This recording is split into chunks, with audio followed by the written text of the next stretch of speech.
All right, to me, here we go. Thank you very much to our witnesses. Not to get too far into the weeds, Senator Britt, but as a former Secretary of State, happy to talk Albert Sensors with you anytime. The importance of not just federal state, but federal state local working relationship, particularly when it comes to the voter registration databases, which are centralized statewide, but all it takes is one intrusion from one county, many small counties, under-resourced counties, to really wreak havoc here. Also take a moment to make a plug for automatic voter registration. You know, there's sometimes a debate of how easy it should be to register your vote or not, or update your voter registration or not. But I can tell you, coming from a state that implemented it, the most populous state with the most voters in any other state, it has done wonders for the accuracy of our voter rolls when voters on a regular basis are either updating their information through DMV or just directly, or verifying the accuracy of their information. So it helps from an administration standpoint, relieves candidates' frustration of knocking on doors when there's nobody there anymore, that sort of thing. But that aside, I digress. I did want to get to a couple serious topics in my time remaining. One is our witnesses and our colleagues obviously have spoken at length about the problems that state and local election offices are having with recruiting and retention of election workers. Many times, particularly in smaller jurisdictions, offices are underfunded and understaffed as it is. But now, in the context of increasing physical and cyber threats, election workers are being asked to take on more and more responsibility to administer and defend the bedrock of our democracy. So it should be no wonder that we're seeing the turnover rates that we are in jurisdictions across the country.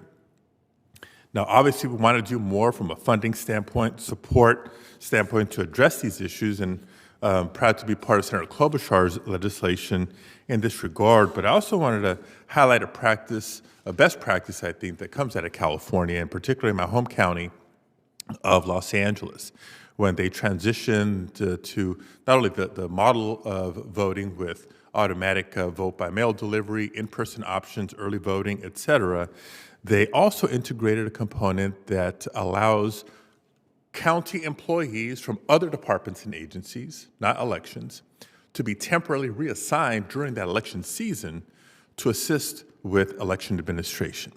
It had the effect of having more stability cycle to cycle of who those poll workers and other election workers are, with an added degree of professionalism, because we're not just relying on volunteers with big hearts.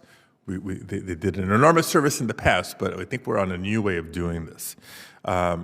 And the workers themselves felt confident in their role and safe in their role with the training and support from the county.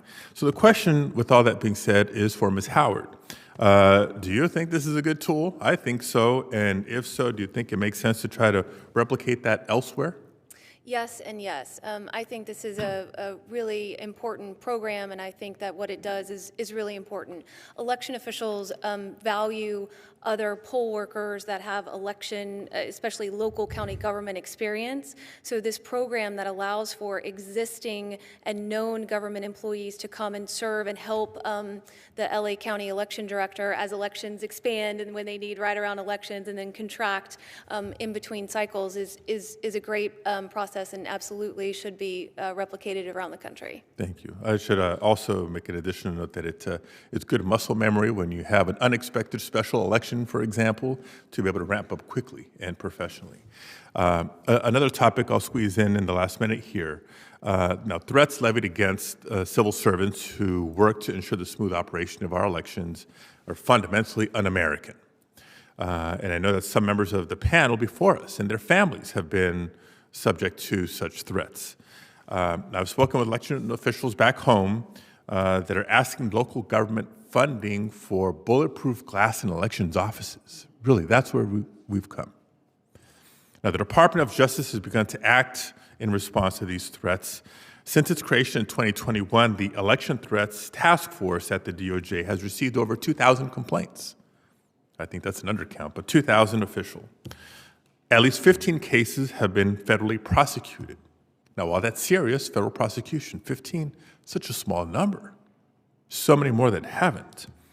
Now, going to trial is obviously costly, time-consuming, requires resources, not just for the federal government, but the state and locals as well.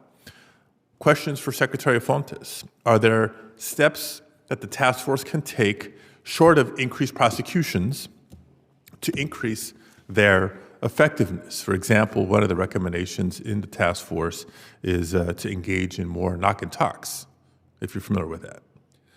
Thank you for the question, Senator, and I am aware of that as a law enforcement technique. I was a prosecutor for a time myself, and I do think that not only the Department of Justice and its law enforcement branches, but also in conjunction with state and local law enforcement officials should have a much more robust campaign towards initial investigations and initial contacts in order to start the investigations on these.